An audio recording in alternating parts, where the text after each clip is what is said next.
Aujourd'hui, nous allons parler de la racine du péché.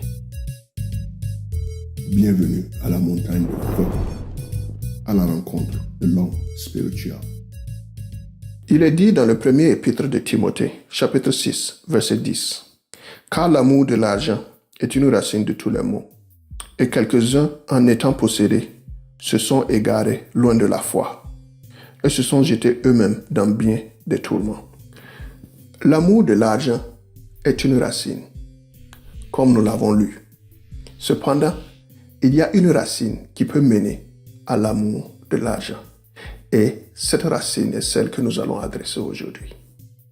Car il est écrit dans le livre de Psaume, chapitre 51, verset 7. « Voici, je suis né dans l'iniquité, et ma mère m'a conçu dans le péché. » L'iniquité mentionnée dans ce passage est en fait l'habilité de pécher.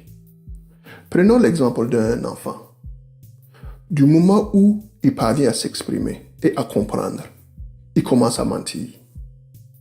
Et cela décrit l'instinct de péché. Et nous savons très bien que l'homme est plus penché au péché que de faire ce qui est juste.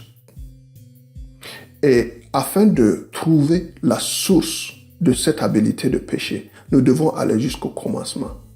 Dans le livre de la Genèse, chapitre 3, versets 4 à 6. Alors le serpent dit à la femme, « Vous ne mourrez point. Mais Dieu sait que le jour où vous en mangerez, vos yeux s'ouvriront, et que vous serez comme des dieux, connaissant le bien et le mal. » La femme vit que l'arbre était bon à manger et agréable à la vue, et qu'il était précieux pour ouvrir l'intelligence.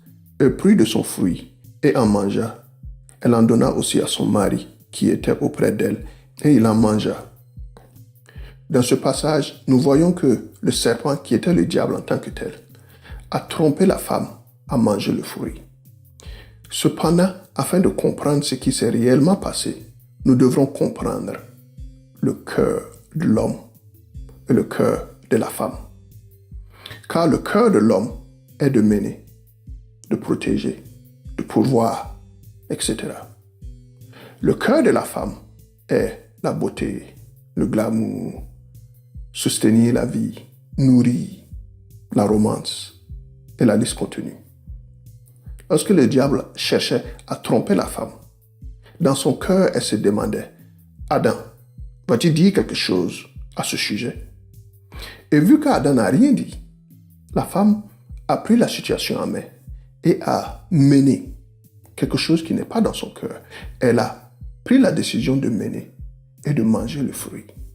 Et en retour, elle a donné à Adam et il en mangea.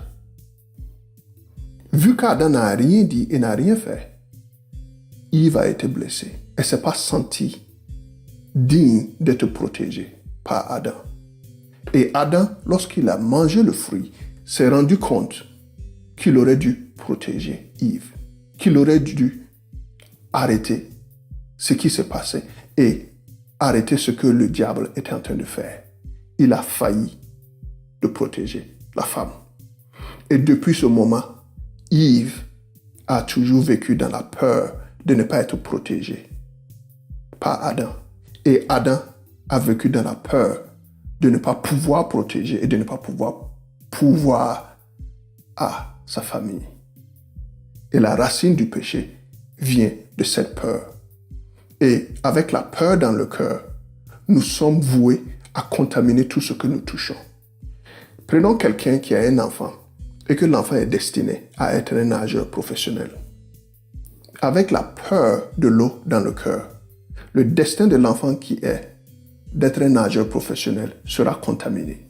Et éduquer un enfant avec la peur dans le cœur nous amène à contaminer leur éducation, leur discipline. Car avec la peur, nous sommes prêts à tout faire pour éviter la source de cette peur. Avec la crainte dans le cœur, nous sommes plus penchés à tomber amoureux de l'argent. Car nous nous disons que avec l'argent, nous n'aurons pas peur de pourvoir. Au lieu d'accourir à l'amour de l'argent, qui ne peut point guérir et qui ne ferait que augmenter notre orgueil, nous devons repartir à Dieu.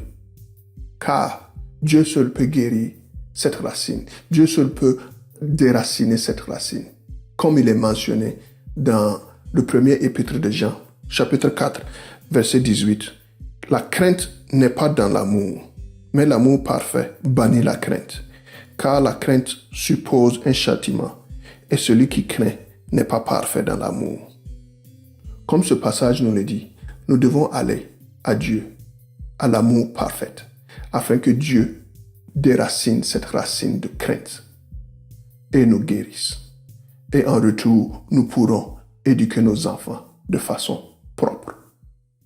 Et cela conclut notre sujet d'aujourd'hui sur la racine du péché. Et j'espère y avoir répondu de façon satisfaisante. Et si vous avez des questions, ou que vous avez des commentaires, ou que vous avez des sujets, j'aimerais bien les lire, vous pouvez me les faire part. Et à la prochaine. Merci pour votre temps, merci pour votre visite. Que Dieu vous bénisse, que Dieu vous protège. Soyez encouragés.